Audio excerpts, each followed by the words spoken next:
on termine notre émission avec Fenêtre sur l'emploi. Pour parler des seniors, on en parle beaucoup dans Smart Job. On va parler de leur envie, de leur désir, parce qu'on se pose beaucoup de questions sur ces seniors. Et puis, ils sont évidemment au cœur de l'actualité avec la réforme de l'assurance chômage et évidemment l'allongement de la durée du travail. On en parle avec Charles Chantala. Bonjour Charles.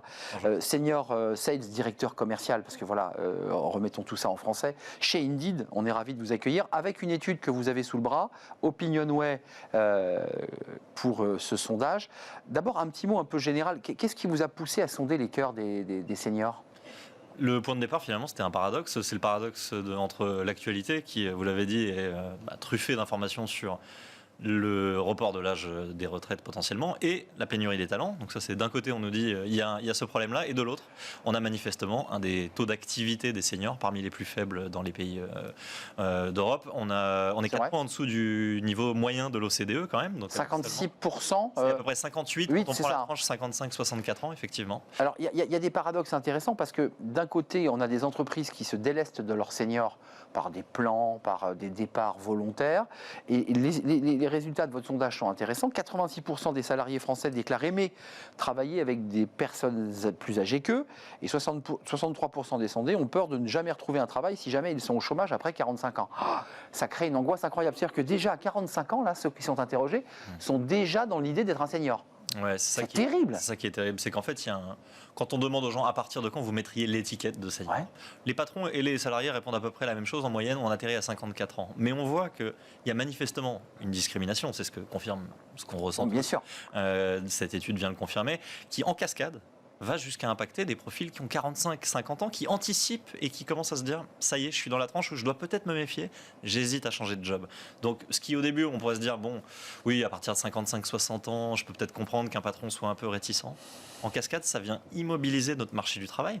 C'est-à-dire qu'on a une génération entière qui, à partir de 45 ans, se dit « je m'immobilise en quelque sorte, je suis tétanisé et je ne suis pas si certain de me lancer dans une nouvelle aventure ». Indeed, les sondages, la présence d'acteurs sur les plateaux de télévision, est-ce que ça peut changer finalement cette image ? Parce que l'idée, c'est d'inverser le discours et de dire, attendez, ce n'est pas des seniors qui traînent la jambe, ce sont des gens expérimentés qui ont plein de qualités et ils vont vous apporter. C'est ça l'idée. Bien sûr.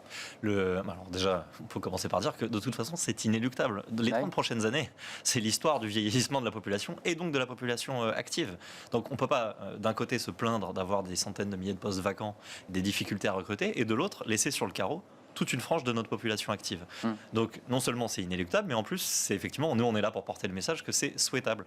Vous l'avez dit, ce sont parmi les salariés les préférés, disons, de leurs collaborateurs. Ils sont préférés par leurs collègues, simplement parce que ils ont une capacité à transmettre, et par ailleurs, dans les atouts qu'on leur reconnaît, on retrouve un des atouts dont on parle non-stop depuis déjà 5 ans, qui sont les fameux soft skills. Qu'est-ce qu'on retrouve en premier chez quelqu'un qui a déjà 10, 15, 20 ans de boîte, et l'habitude de gérer ? De la souplesse, de l'expérience, de l'habitude dans la gestion. Il y a un élément intéressant, et je sais que vous l'avez vu passer dans l'actualité. Un des critères qui fait qu'aujourd'hui certains hésitent à embaucher un senior, c'est pas une étude Opinionway Indeed, c'est que les dirigeants ont peur qu'il tombe malade, qu'il ait des problèmes de santé. Je crois que vous avez creusé ce sujet. C'est intéressant d'avoir votre réponse. Oui, tout à fait. C'est vrai que l'inquiétude sur l'âge et c'est plutôt une inquiétude sur les congés maladie, ou en tout cas les arrêts maladie potentiels, et un sujet de rémunération dont on pourra peut-être parler.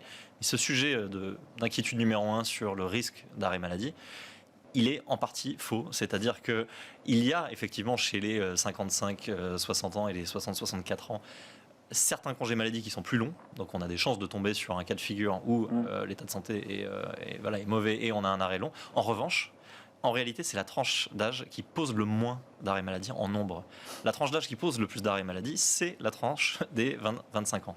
Donc ça, c'est un mythe. C'est un mythe où la moyenne est entièrement biaisée par seulement un cas sur 100. Mais en réalité, sur 100 employés seniors, ils posent moins de congés maladie, d'arrêt maladie que les plus jeunes. Et pour terminer, il y a un deuxième item, et sur lequel évidemment vous vous êtes penché, la question de la rémunération. Parce que ce qu'on entend, et ce qu'on entend ici sur ce plateau parfois, oui, mais les seniors sont très exigeants, évidemment, par rapport à un jeune qui arrive, moi je dois mettre plus 30, plus 40.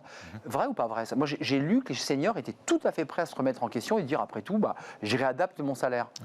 Oui, c'est faux au moins à deux égards. C'est-à-dire que déjà, les salaires augmentent assez nettement en ce moment. Et donc, au contraire, on entend aussi beaucoup d'entreprises nous dire je suis un peu embêté parce que je suis obligé de faire rentrer des jeunes qui exigent des salaires plus importants que mes employés actuels. Donc, on ne peut pas tenir les deux discours simultanément. Compliqué d'être transparent après dans la boîte. Donc, en réalité, on voit bien qu'il y a des employés en poste de 45-50 ans actuellement qui maintenant ont des salaires qui sont alignés avec la norme des nouveaux entrants. Et ils sont prêts à les faire bouger.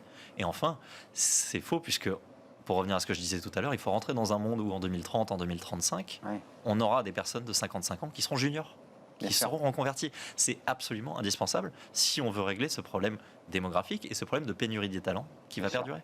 Merci Charles Chantala d'être venu nous éclairer sur ce sujet.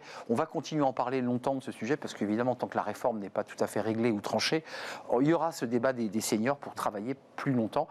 Merci. Vous êtes directeur commercial chez Indeed avec cette étude Opinionway commandée donc par la société Indeed. Merci de nous avoir rendu visite. C'est la fin de notre émission. Merci à vous. Merci de l'avoir suivi. C'était un vrai plaisir.